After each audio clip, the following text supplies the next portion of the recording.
Hey everybody, welcome. It is August 5th. It is the BraveMaker Mastermind support group. Today we're doing a DP roundtable. So thank you everybody for jumping on. I love it. We're going on our fourth month of doing the mastermind. So all of you who are regulars, you know the drill. We have special guests today, Abe Martinez and Luke Miller. But if this is your first time and you're just joining us for the first time because you're like, oh, I'm interested or I want to know more about being a cinematographer, well, that's awesome too. Welcome. You get to dip your toes in today with one of our roundtables. This is our first time doing a conversation with DPs. And I've known Abe for 15 some years and Luke for 3 weeks. So it's really cool. I'll have them both do their own introductions, but I'll say Luke I met 3 weeks ago at the film festival. So some of you who are at the film festival might have met Luke. He DP'd two of the shorts that came through, and it's awesome when a DP comes to a festival and chats on all the panels, and then you get to know his resume. You get excited, and he made some really cool connections. And now there's some LA BraveMaker things happening, which is really fun. So we'll get to hear from Luke and all of his work, and then Abe, a mutual friend of ours introduced us. I had been in LA for some time doing some things. And he's like, oh, you need to meet Abe. Abe's doing a bunch of work. Abe, I think I got introduced because I was talking about Survivor. And then my friend was like, oh, I have a friend who was on Survivor running cameras and stuff. I was like, what? And then Abe and his wife were in the Bay Area, hung out with me and my wife. Abe's wife is an artist. She had a exhibit in New York when I was in New York. And so I got to, so we've been circling, the orbit with each other for quite some time. So it's super fun. So let's start with Abe. Abe, why don't you go ahead and do your background? Everybody else who's just joining, don't forget you can use the chat to introduce yourself, say who you are, what you're interested in. If you got questions, you can also put your URL to your favorite social media. Okay, Abe, you're up. Yes, thank you for that introduction, and Tony, and thank you for all the plowing and seed planting you do from the ground up. Definitely, you're a diehard. It's Thanks, 15 man. years later. I can't believe it. You've gone a long way. So I've been watching afar, and same with me. When we met, I came straight out with my wife and kids. We were doing some work in Kenya shooting an African kids show, and I think we were promoting, trying to figure out how to get that show going. We sold our house in LA, and we did this kind of punk rock kids show in our backyard in Africa, and we were like kind of meeting a lot of the social justice driven people really throughout the country, whoever threw it at. But there was no streaming TV. But anyways, yes, how did I get there? I was a camera assistant in Hollywood for a long time.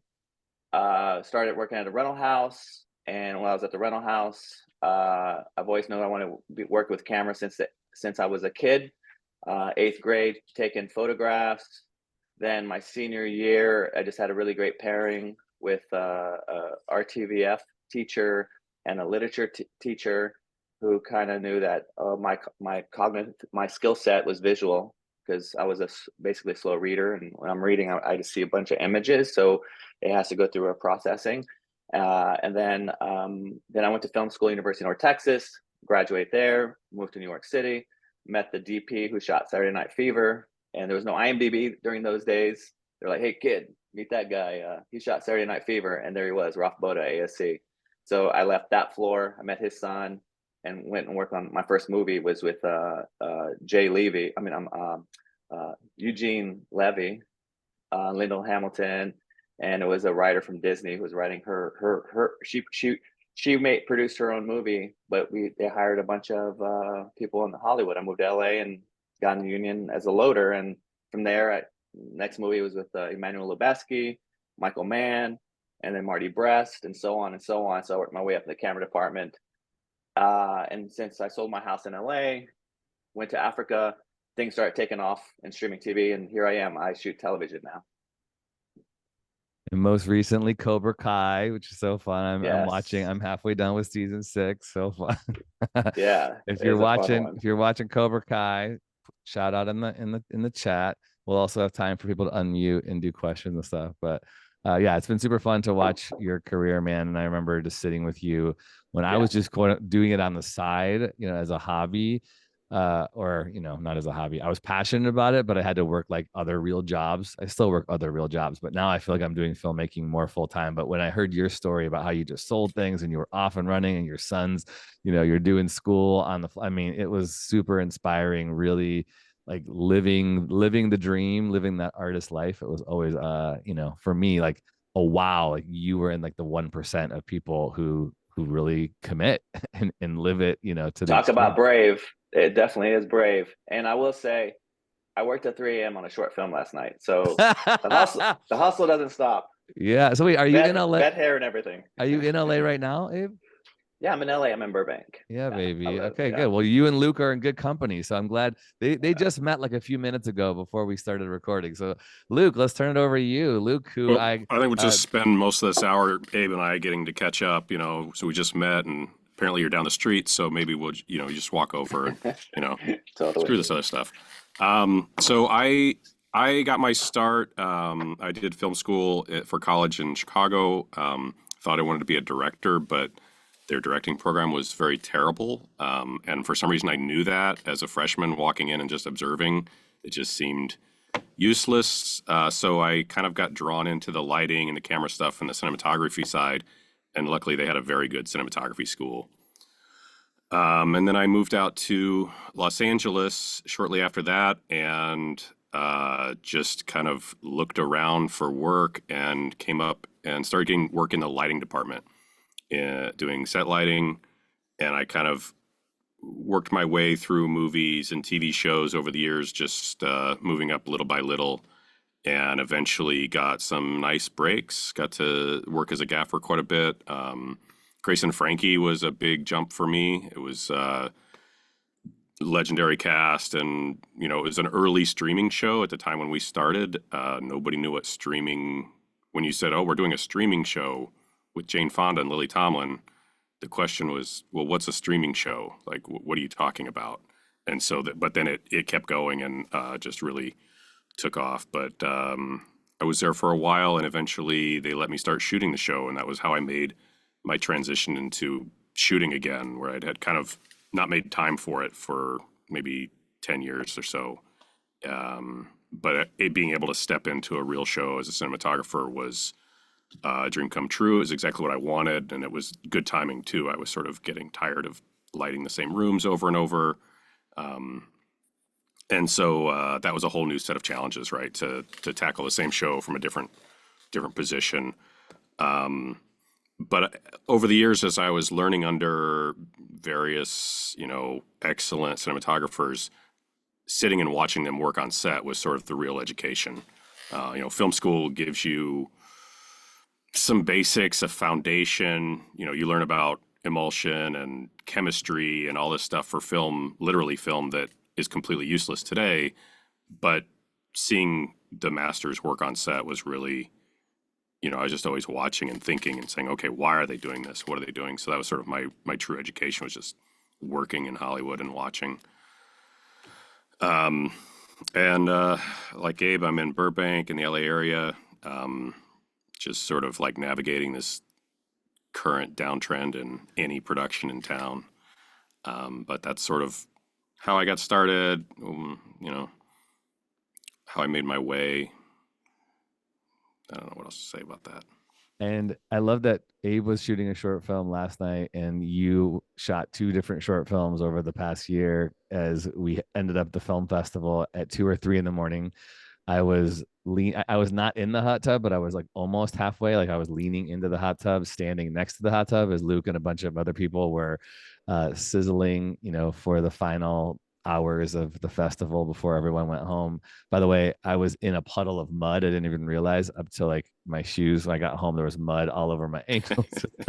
But I wanted to start there because both of you, you're on these network kind of studio projects, but you're also shooting indie stuff, which almost everybody, I'll say 97% of us, that's what we're doing. We're doing indie level things. We're writing, directing, producing, or hoping to do our own projects. So let's start with that. Let's start with, how does one connect with you? I mean, obviously it's about relationships. And what are the first questions that you start to ask a filmmaker or a producer who says, hey, I want to shoot this script, can you work with me? Luke, what do you do when that happens?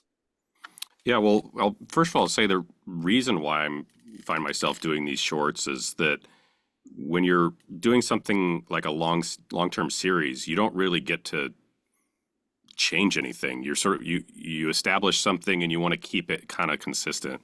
And so it's sort of fun and a good exercise to just do something completely different for a few days or whatever to, if there's no other work going on, it's a great way to practice or try new things and also meet up and coming filmmakers. A lot of the people who are working in the studio system, in television, the directors aren't hiring. It's the writer, the showrunner that hires, or the producers that hire. And so it's very difficult to meet directors who don't already have their person who's going to be their, right hand, twin or whatever. So that's part of the reasoning.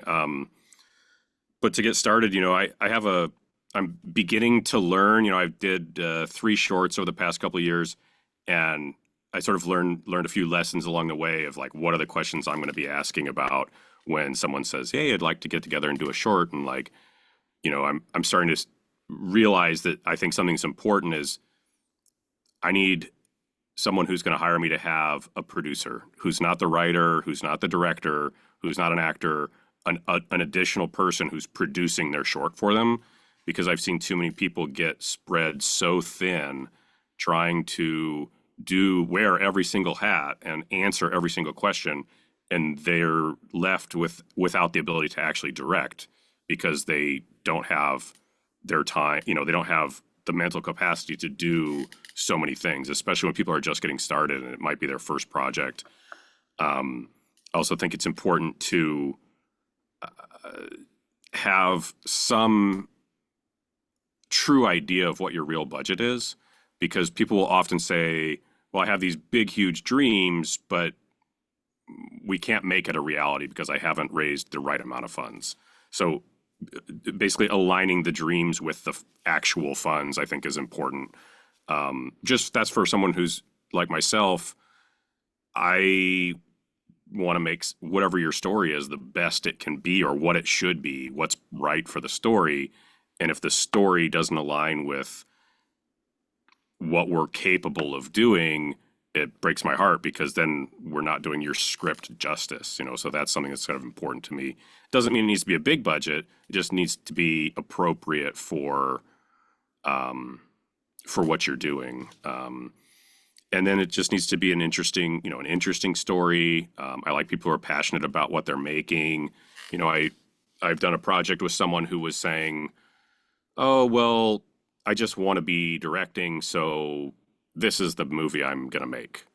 And it didn't really have that same filmmaking magic, because it just felt like it was going through the motions. It wasn't, this is the story I really want to get out there. This is very important to me. It's very personal to me, whatever, some, true connection with the filmmaker to their story, I think is really important, because otherwise we should just go make a commercial, or just go, like we should be making a lot of money while we do it if we're making something that you don't care about. So that's another thing I find really important. Okay. So I hear you saying support. If you're a director and you're coming to find you or work with you as a DP, are you going to have enough support and not be spread thin? We've all been on shoots where there's not enough help and it feels a little stressful, but you would love to see a director who approaches you going, hey, I do have a team. I have a producer who's going to jump on and support this whole bringing this vision to life. I hear you talk about budget, be realistic. We know we need money, but don't over dream, and maybe even like say this, but don't lie. Don't over promise. I hate this. We do this as filmmakers and creatives. We over promise and under commit, or under deliver, right? We over promise. We say we can do all these things, and when they can't deliver on it, just be honest, right? Under promise, and then see if you can over deliver. And then story is queen, king. It's important. So do you connect with that story? Cool. Abe, what about you? Someone comes to you, you shot this short film last night. Why did you say yes? Yeah. Well, yeah, that's an easy template for me to, I find that common ground, the relationships that you build today can last 20 years. So you want to find people that have common ground. If you really look at my body of work, it's really bent towards social justice. either issues or commentary or like have influence with other people that have common ground. Let's say Shot Queen of South, it was a cartel show, but a lot of the people that were working on the show obviously do want to promote cartel, but it was more the anti-hero where the cartel boss breaks up a human trafficking ring, or the injustice system of building prisons and just getting bad deals and corruption in government. 61st Street, same thing about the incarceration of African Americans and the justice of the South Side. Lincoln Lawyer, and so on and so on. National Treasure, it was bent towards DACA, and that was a backdrop. I want to say like everything that we do, or that the things that I seek always have social justice, but sometimes it's heavy because some of it's like poverty, you're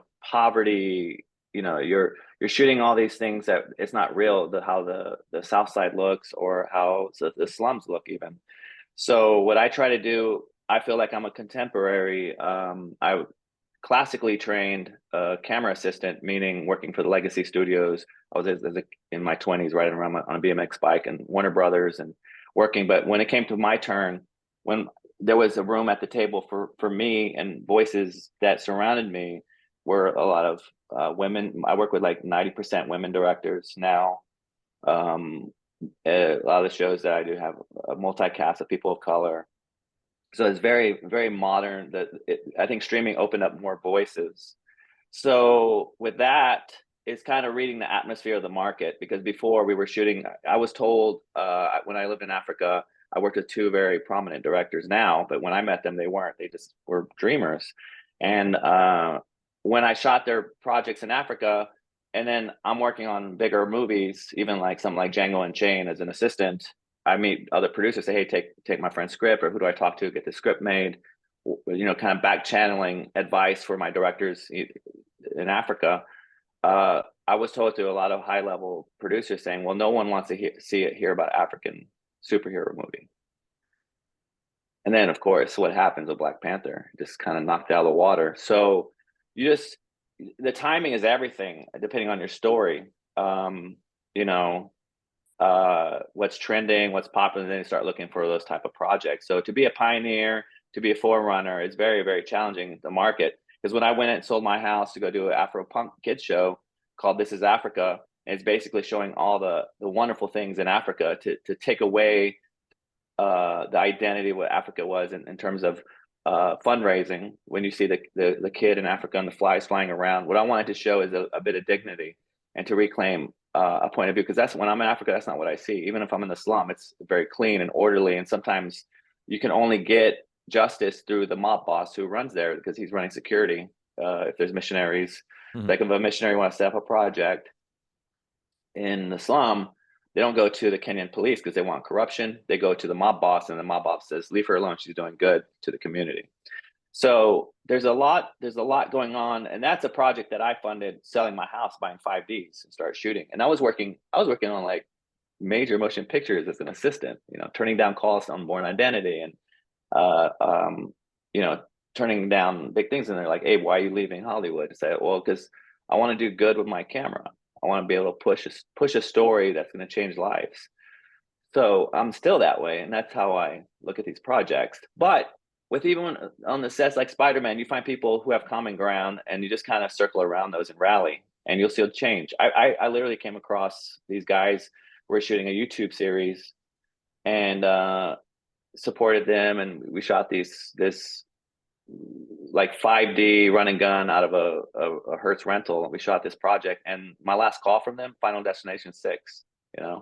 So you never know. And same thing with the directors that I had in Africa. They're like, oh, Winuri wants to shoot a movie, can you come out and shoot and work with her, meet her? And then just there in Nairobi, didn't have any ties to Hollywood. My last call from her, $20 million Netflix movie shooting in Austin. But that's after, like Tony's mentioning, it's after 15 years. Even Tony's making movies and producing movies. Where there's a slow rise. And if you're thinking about it in volume, if you're hanging around people with common ground and your room is filling up with resources, you're floating up together. So taking this short film was very like-minded. It was social. It was kind of a horror movie, Western, which are two genres I haven't shot yet. So that was appealing to me. The director is a writer. Right now, she's up and coming writer, but yes, she is signed to CAA. She is started off directing her short, and she shot a short, and the short took off, and she went coast to coast promoting her short. She came out of Sony marketing and knew how to promote her film. So that was her superpower, to promote her movie. So she has a whole strategy on the short film of how she's going to promote it, an ad campaign. Everything is like such strategy, but she comes out of marketing, like promoting movies, going like a China premiere, and she's getting special water for Tobey Maguire. She also worked on Spider-Man 3. She was like getting special water imported for Tobey Maguire, like doing all these things. And here we are, she just wants to direct and write. And so the reason why we crossed paths is because we're both from San Antonio. So we had common ground about a story we wanted to tell about injustice of how land was taken from Latino people during the late 1800s, early 19. And it was a horror movie told through, so very much like Jordan movies on Nope and Get Out, but we haven't had a Latino experience movie. So that really caught my attention, and that's why I wanted to do it, is because I wanted to be part of telling that story. So it's a showpiece. She's writing Conjuring 4. She's in the writer's room for that, for the studios. She just been signed on to shoot a major motion picture for Universal to be the lead writer. So for me, it had a place of a direction. So it's not just a genre horror movie, but it had injustice elements to it that I could see, but not based off of agenda, but just creativity. So in terms of like how to back your short, it's also being realistic. So I would take the budget, add 15%, because there's gonna be some overage. There's always all the fun things that we see, camera, lights, but it's all the other things you don't see, hard drives, box trucks. You have to do a company move, but you rented a small van. It's going to take 30, 40 minutes extra to pack that van.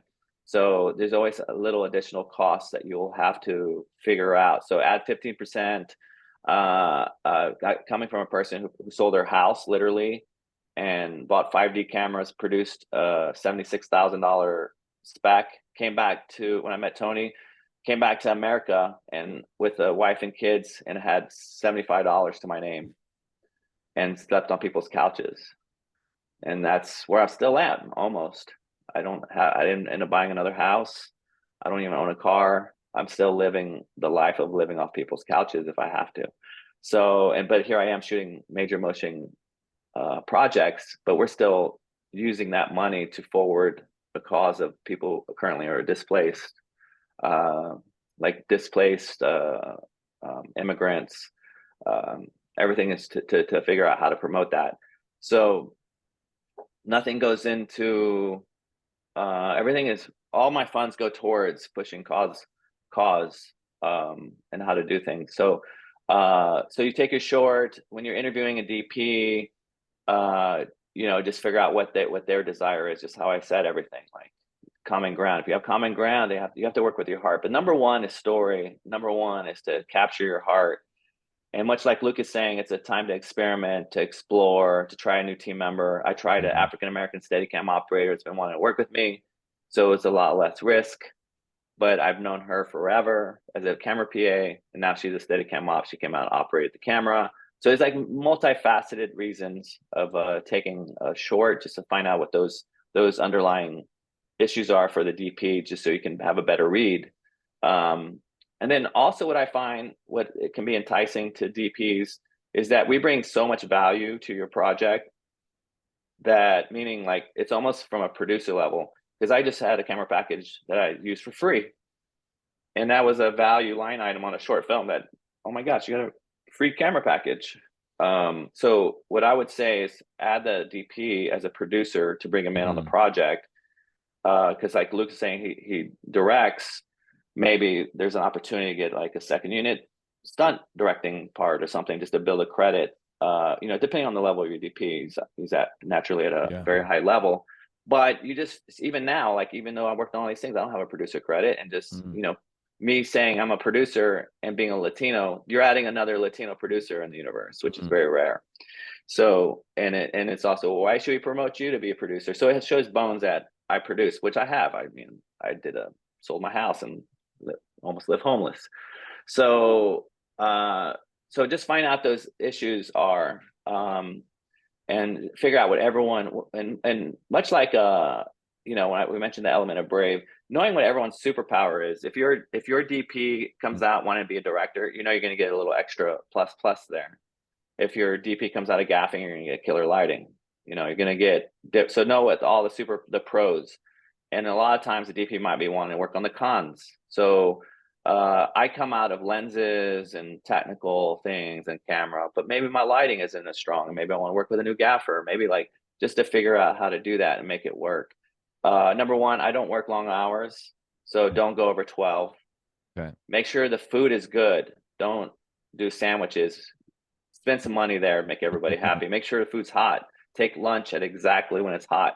These little things add up in morale, because if somebody's coming as a grip, somebody's coming sings, there's no upward mobility, there's nothing in it for them. So they're there maybe wanting to work for the DP as a favor. So generally a DP will bring in great deals on lighting, camera, crew. So you're adding a large component of the execution of your film. And of course, you'll have a producer who's bringing in lunches, getting locations, but the DP is actually adding a lot of realization to your movie, that you can just say, hey, we're going to give you a producing credit. And I think that will go a long way. I think that's huge. And I just put in the chat, by the way, everyone throw your superpower in there, because we are intentional in the mastermind to ignite collaboration. So my hope is at some point you are collaborating with somebody else who's on these regular Monday Zooms. So you're seeing editing and acting and writing, things being popped in the chat. But the idea that DPs bring these other superpowers, I think, is huge. My very first short film, my buddy DP'd for me. It was my very, very, very, very, very first short film. I really didn't know what the heck I was doing, and he really helped me direct. Like, we sat down and he talked to me about like working with the actors. He went to film school, and I think he also had the superpower of directing and DPing, which was really cool. I've never thought about that. Well, first of all, I hear you saying common ground is important, relationships are important. The time is the project. Is it the right timing? What's the vision and creative bent? Is it a pioneering that's important for you? But I never thought about the idea of, these relationships we're building with each other in collaborations is reminding all of us, like asking that question, what do you want? Where are you going? If we're going to make this project, and I'm asking you to DP, is there something you want to get out of it? How can I make it worth your while? And I hear you saying, Abe, like there's going to be people who are going to say, I want a producer credit, and that's huge. I mean, by the way, Dominic Bartoloni, who I worked with him on this short film last year, and that was one of the things he said. He's like, I've been on camera teams. He worked on SEAL team. He's like, I want to produce. I want to produce on this short. So that was a cool thing to be able to see come out of this relationship. So I want to open it up for questions. I do have a question about gear, which we'll get to, but let me open it up for questions. As you all are listening to Luke and Abe, what are some questions that you want to hear them talk about? As some of you I know are very much on the threshold of making your next project. I know some of you were on set yesterday. Belhika, Olga was directing for the first time yesterday. Congrats. Shauna is in post on her newest short. So if you have a question, I see hands. Go ahead, Olga, unmute and pitch out your question. Cool.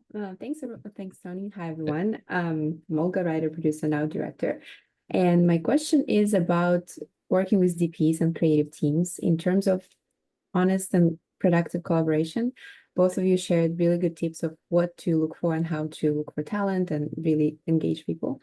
But my question is kind of opposite, because I want to be conscious and aware of how to not annoy your partner, such as DP and others on set, in life in general.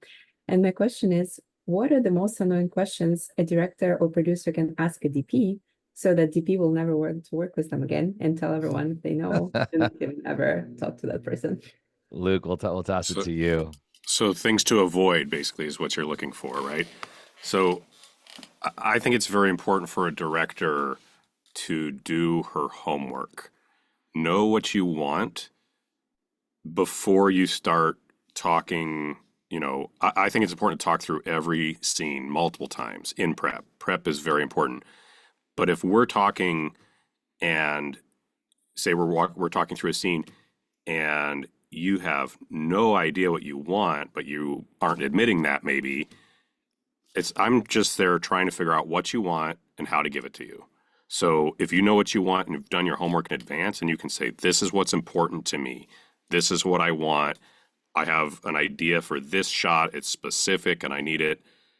That is very important, because when you show up, especially if you show up on the day and you go, oh, I don't know, let's see what happens. If you're doing a documentary, great. That's what you need to do. But if you're crafting a story, you need to know what you want. Otherwise, I can't give it to you. I can give you what I want or my first idea. But if we're a couple weeks out, we're in prep, you know what you want, tell me what you want, then all I have to do is think about how to do what you want, not how do I tell this story? How, what is all this missing? So I think that is very important. I don't think there's such a thing as an annoying question, because if it's something you don't know, or you don't feel confident about it, let's figure it out beforehand. The annoying question is the one that happens right before roll camera that says, should we be looking the other way? Like that's that could be annoying, but for the most part, I don't think there's such thing as a stupid question. Because if you're unsure, then you're not crafting your story that you want. So we want to be sure about things. So ask away. So I guess the annoying thing would be not knowing what you want, or not doing your homework, not having already thought through your story. That's, to me, that's like key and number one. Makes a lot of Awesome. sense. Thanks, Luke. Abe, do you want to add anything to that?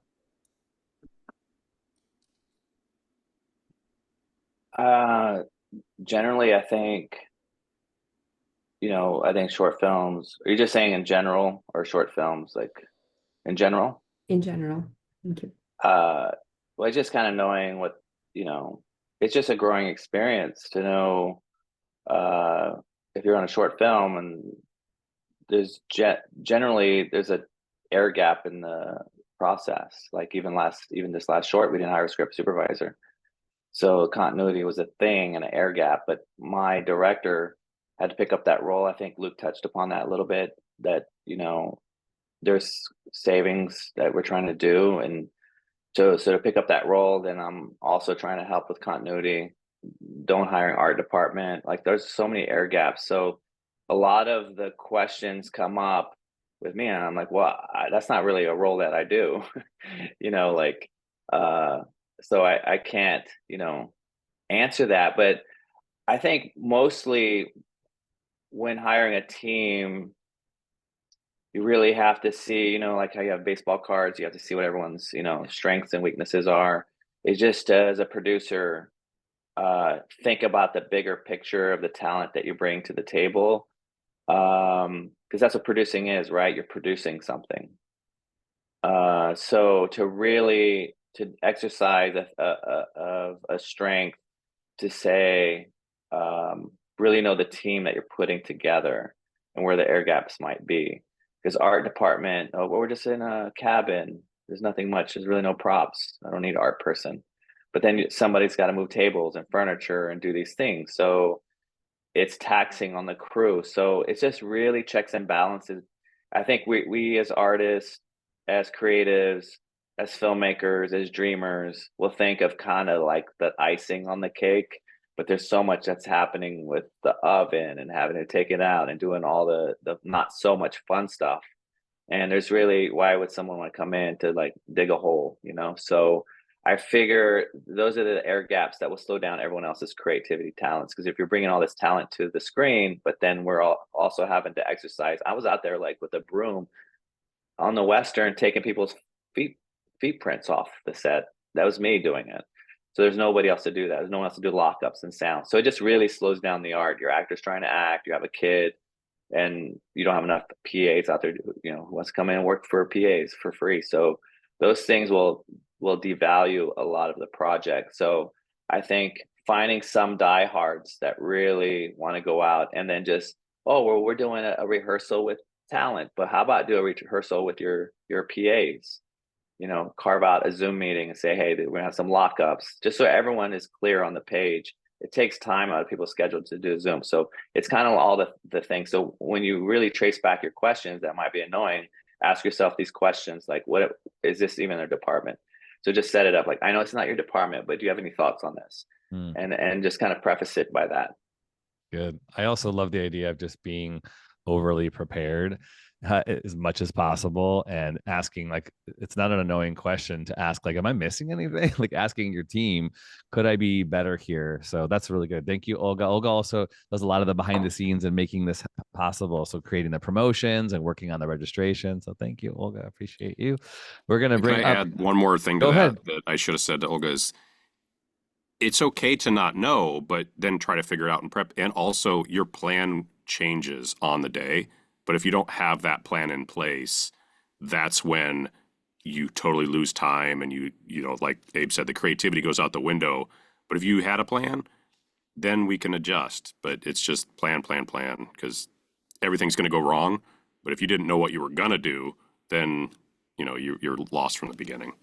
And I think as I bring up Gwyn, who's working on her first directorial short, one of the things I have been learning in our indie BraveMaker world with our acting academy too, and in our now film school is, you know, we all have limited time. We're juggling multiple jobs, but at least have something on a digital document or paper, you know, the schedule, you know.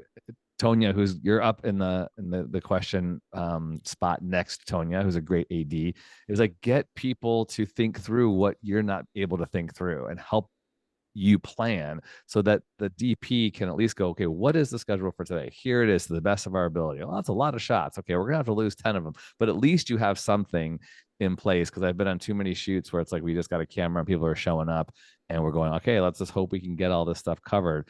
But that's where I hear you both saying the preparation and the over communication is really going to get the art and the creativity elevated. Gwyn, also winner of our first ever BraveMaker Continue On mental health grant. What's your question? Good morning. Thanks so much for being here. I have a two-parter. One is, as a first-time director, I'm curious if the two of you really want to know exactly what the director's vision is and you just want to do that, or if you like to have some time to experiment, if you like to be able to you know, if it can be a two-way conversation where you say, hey, what if for this scene we actually did it from this angle? You know, how much you want to do that, how comfortable you are with that. And then the second part of the question is, what's the best way as a director if you see the results and you're like, in your head, you're like, it's not exactly it. What's the best way to communicate if you want something to be a little bit different in real time on set? Go ahead, Luke. I see you unmuted. Okay. Well, filmmaking is a collaborative art form, right? So of course we want to feel that we're collaborating, or at least I do. So I think the earliest conversations, you know, and I think there should be lots of conversations. This isn't like, if you hire me, I'm not showing up on the first day of the shoot and ready, like starting. We've talked hopefully for over a month, depending on the project. And we've had time to percolate our ideas. And so you might say, I really imagined this as a black and white project. And I could say, okay, well, okay, all right, let me think that through. And then maybe that's how we're going. We're going to go down that way. And then maybe I'd have an idea. And I always say my ideas are like a box of Kleenexes. Like, I'm going to offer it to you. You can take one. You're either going to use it or you don't need it. It's fine. Throw it away. It's worthless, you know, and there's plenty more. So I don't get attached to my ideas. I just have them. And then either you like it or you don't, but you're the ultimate arbiter of what is your film, right? So, so I might say, you know, this black and white idea you had is great. Would you consider, what if we had one scene that was in color, or one scene that had or something? And then that's way in advance in prep. And then you're able to say, ooh, I like that. Actually, it makes me think of this. And here's my new idea. So I think the best collaboration between director and DP is when maybe you both have an idea that leads to a better idea. So I do think it's that the back and forth is important, but ultimately it's the director's decision. This is what they want. This is their story they're telling. How do we get there? But it's how do we get there, not how do they get there. So that's how I feel about that. And then as far as what you said about if like you're a director, you're on set and it's just not working, right? You think, oh, this isn't giving me what I want. Well, that's a great time to be communicating and just say, you know what, this isn't working. We got to come up with something else. Help. Let's brainstorm. Let's figure it out. The time to do it is as soon as you feel that it's not working. Because if you feel that it's not working on set, you are absolutely not going to think it's working when you go to edit. And you can't change. You can't. Reshoots are hard and expensive, especially if you have limited resources. So that's a great time to ask for help. Say, I don't like this. I don't know what I want to do, but I can tell you that this is what's not working. This, angle, person, size, whatever. But I would say, yeah, your DP is your teammate. They're there to help you solve that problem, come up with something else. And most of them have had to do that a lot. So they're going to have maybe a bunch of stuff in their back pocket already ready to go. I love what you're saying about speaking it out, getting it out now, because so many people are maybe intimidated or afraid, or they don't want to step in toes. And then they're in the edit and they're just frustrated and discouraged. And they're saying like, oh, I should have said that. So I think that's a good reminder. What's your gut? If it's just an inkling, say, yeah, do you think, you can say like, do you think this is working? I'm not sure about it. And hopefully your DP has a good enough relationship with you that they could say, yeah, it's not working, or actually I like it, but maybe this is what's bothering you or something. But just the communication is huge. Awesome. I think we lost Quinn, but we're recording this. So Abe, do you want to add anything else just about that collaborative relationship? Oh, I definitely share that sentiment about collaboration. This is 100% collaboration. And much like he said about the tissue box, it's true. We're here to serve your vision. And the vision, I think what supersedes definitely when I read the script is to figure out the beats in the story, which each scene conveys or evokes, and what the feelings are. Not every DP is the same way. So you really have to maybe kind of feel out what your DP likes. That goes aesthetically or how they respond to things. Because, for instance, in high school, I thrived in art class. I thrived in PE. Well, I don't say thrive, but definitely art class. And then PE and math, not so much. Science, not so much. I like to sit by the window and daydream. So it's kind of knowing how to talk to your DP. Some are very like the marvelous. I AC for a lot of DPs. So a lot of I can tell by different DPs that I AC for. Some are very technical, very clinical. They could have been a science teacher. And then you have the crazy arty kind that could have been an artist. Just because there's a teacher in a school, there's a different way of talking. I've talked to some operators with emotion, which is where the lane I'm in. And then I've had directors walk back to me like the operator didn't completely understand what I was saying. And that director was talking in that kind of emotional space. And then I will talk to 3 operators and one says 50 mil holding over. So they weren't really getting emotion. They weren't operating. They were like capturing. So it's just kind of figure out what the kind of type of storyteller you're working with. So I think that is kind of the foundation before you even get to a place, to hear what kind of ideas you're getting. Maybe it's technical, maybe it's creative, like kind of make sure you speak the same language, because you might not speak the same language. If you're already touchy-feely and talking to someone who's very clinical and technical, you're going to speak different languages. What languages? I see it on big sets. So it's just kind of knowing how if you guys speak in the same language, But for DPs, we're going by the story of the script you gave me, and this is a story I'm telling as a filmmaker. So it's a grammar. Filmmaking is a grammar, and to understand the language. I've had some directors come in TV that didn't understand visual grammar.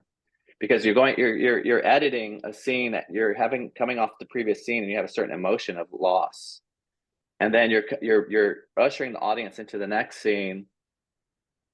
It's driven by piano keys, right? So you're playing a full range, but maybe you're just playing chopsticks. Dun, dun, dun, dun, dun, dun, dun. But then all of a sudden you want to play the deep keys and the light keys. So you want to have the full tonality, and that's where a DP can work with you. And even as a gaffer, even as a thing, we play the full tonal range visually. It's a visual storytelling. But if you're not on the same page, or you guys are speaking different languages, it's going to show up on your project. And then the way you transcend this information between collaborative space is trust. So you're going to want to talk movies. Let's talk about movies that move us. Just move emotionally, and that has nothing to do with our project. Let's figure out where we are in this tonality range before we shoot together. Let's go catch a movie together. I've catch movies with gaffers before in India. I didn't know this gaffer in India, and we were completely different worldviews.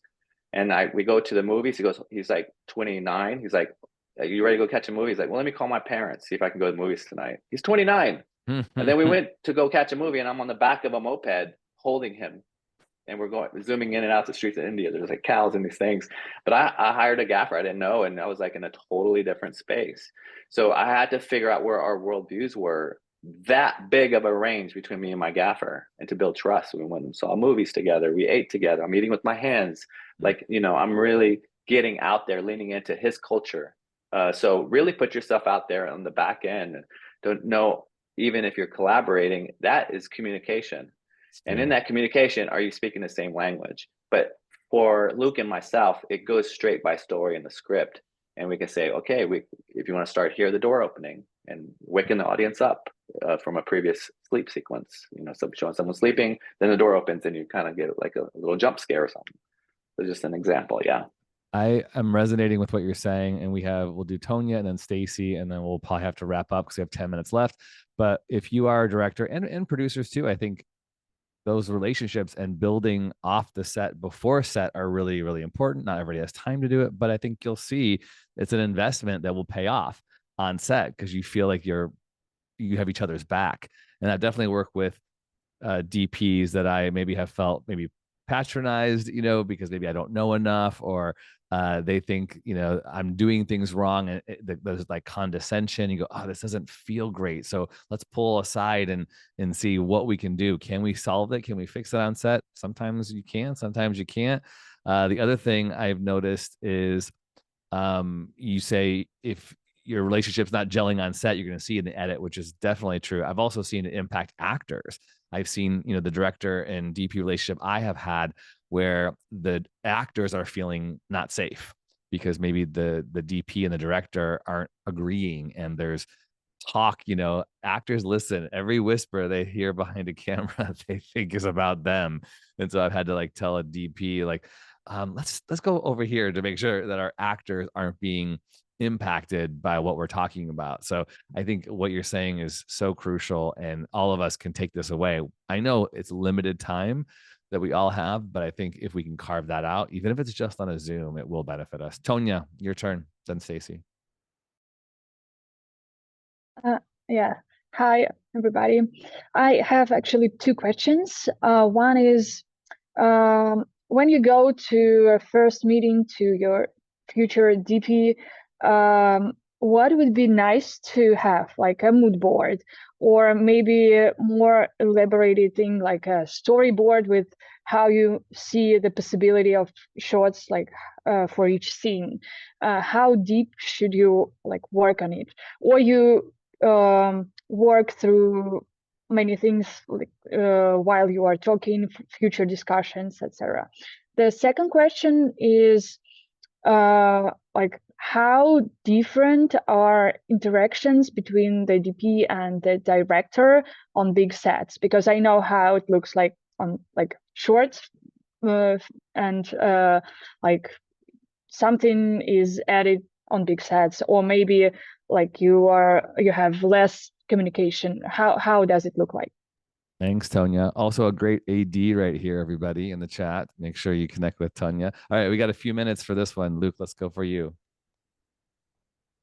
What should a director Okay, bring? so talking about the first meeting with your DP, I kind of think of them usually like a first date. You just want to get to know each other, your sensibilities. If it's a sure thing, like you've already committed to this person, maybe you know them a little bit. But usually you don't know, if it's your first project together, you don't know each other as well as you need to do a project together. So you want to just get a feel for the person.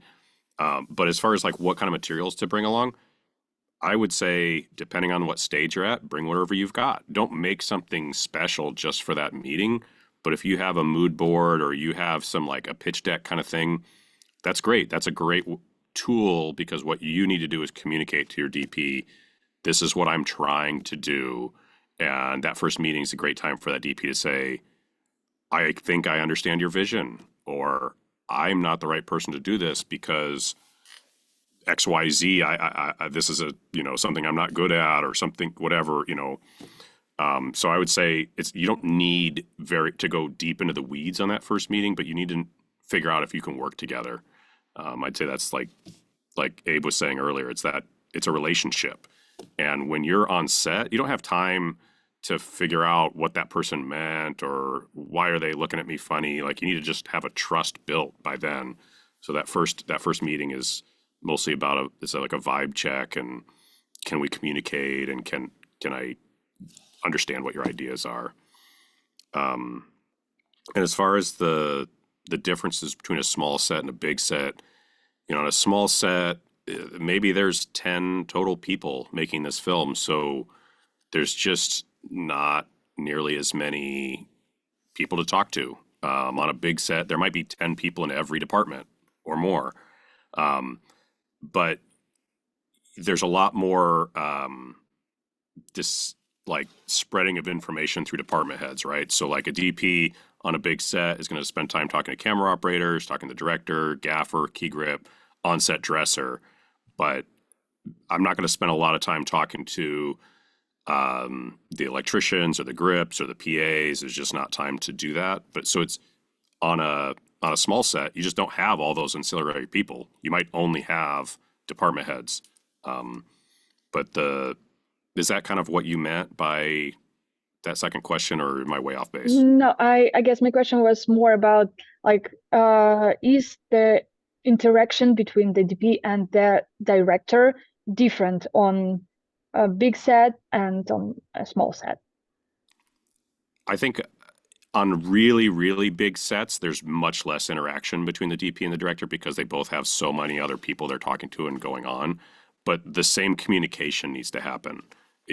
What do you want? Are we giving you what you want? How are we doing it? But once you get, a larger set, DPs might talk a little less to their directors, or directors might talk less to their DPs unless there's a problem. But you still need the same communication. You still need to know what's the plan, what are we doing, are we doing it?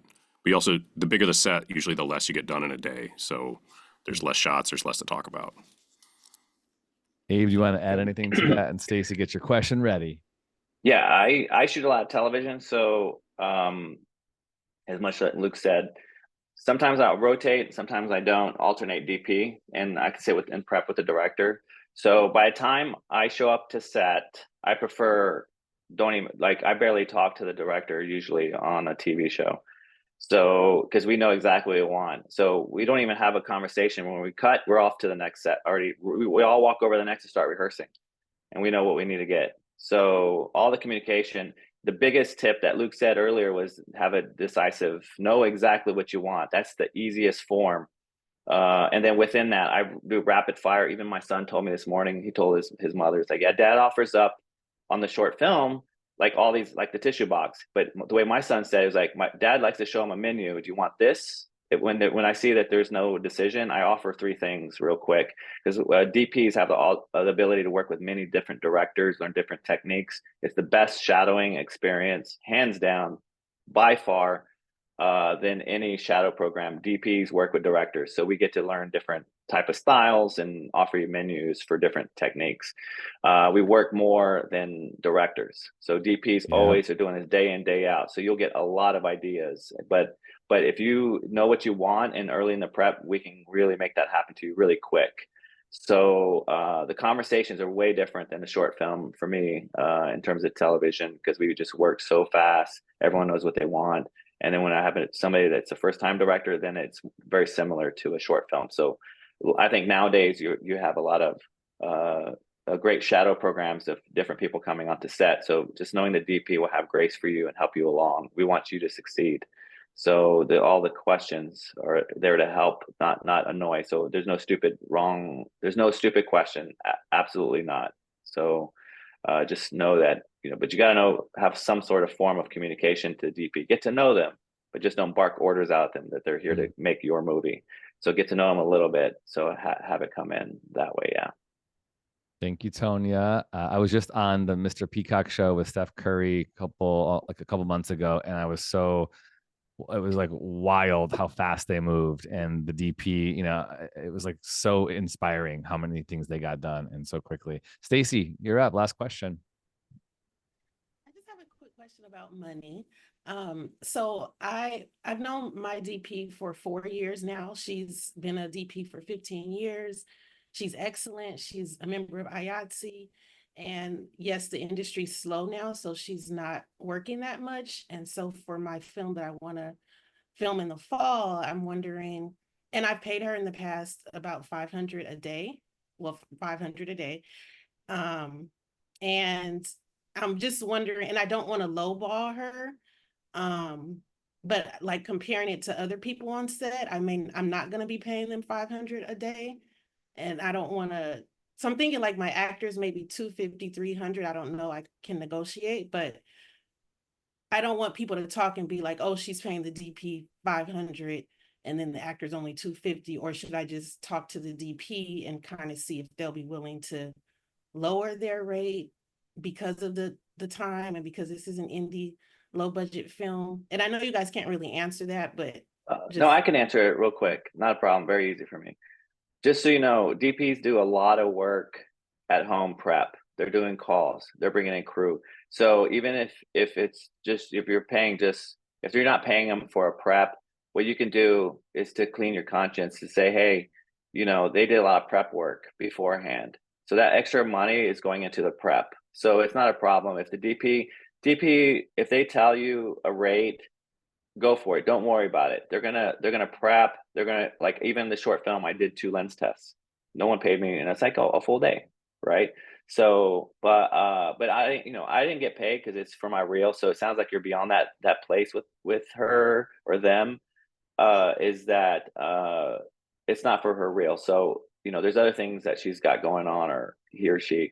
So so it's definitely, just know that they're doing a lot of work behind the scenes, so it's justified. Whereas the PA comes out one day, the actor comes out one day, you know. So I would say that there's hardware involved with that. They're bringing their own light meter, bringing their own lights, or bringing their own lens, specialty lens that might get broken, you know. So just rest assured they're worth the money. I definitely put money into the DP. If it's the first time, then it's the real. Maybe it's a producing credit. There's other avenues way to make that happen. It's great, Abe. And Luke, lightning response. What you got? Oh, I think Abe answered that perfectly. It's you know, the effort they're giving. They're also probably bringing in a whole bunch of favors for you. So if an actor were to get a little, you know, upset or feel wrong about it, you know, it's just not apples to apples at all. But if you're feeling like maybe this project budget is different, or you can swing whatever, just, you know, you've worked with this DP for a while, so you could say, hey, this upcoming project, does the same thing work, what we've been doing? How are, you know, do it more of a check-in, but just don't worry about comparing to the other. There are some projects where you say it's, I can't remember the term, Abe probably knows it, but like everybody gets $100 a day. Exactly. All favored nations. But the DP, in all honesty, is not giving anywhere near the same effort or commitment, because hopefully you're having plenty of meetings in advance, lens tests, prep, favors, all this. So it's just, if another way to clear your conscience would say, everyone's getting the same rate, but I'm also paying the DP for 2 weeks of prep. So that's 10 more days of that low rate or something, if that helps you. But money spent on a DP that knows what they're doing is probably the best money you can spend besides good casting on a short film. Guys, this has been great. Thank you, Stacy, producer of Bar Daddy, the L. Jenkins story. Follow Stacy, amazing part of our team. This has been so great. We could obviously keep going. We're over time, but thank you to you, Luke and Abe, for giving us an hour.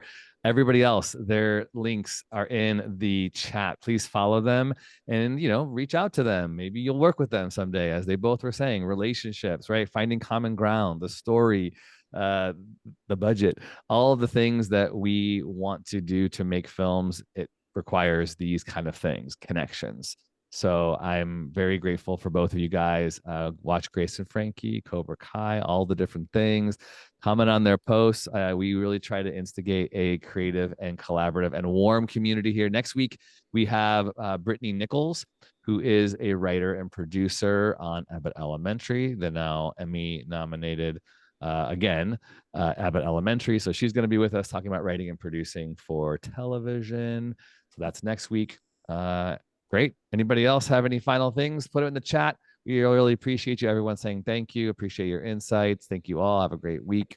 Thank you, Luke and Abe. Thank you, Luke and Abe. Awesome. Thank you. Thank you. Thank you. Okay, that's all. Thanks, guys. The links will be on the replay document, so you can go back and watch this if you missed any part of it, you came late or left early. Really appreciate y'all. Thanks so much. Brave stories change the world. You are the story. Bye. You, bye. Bye.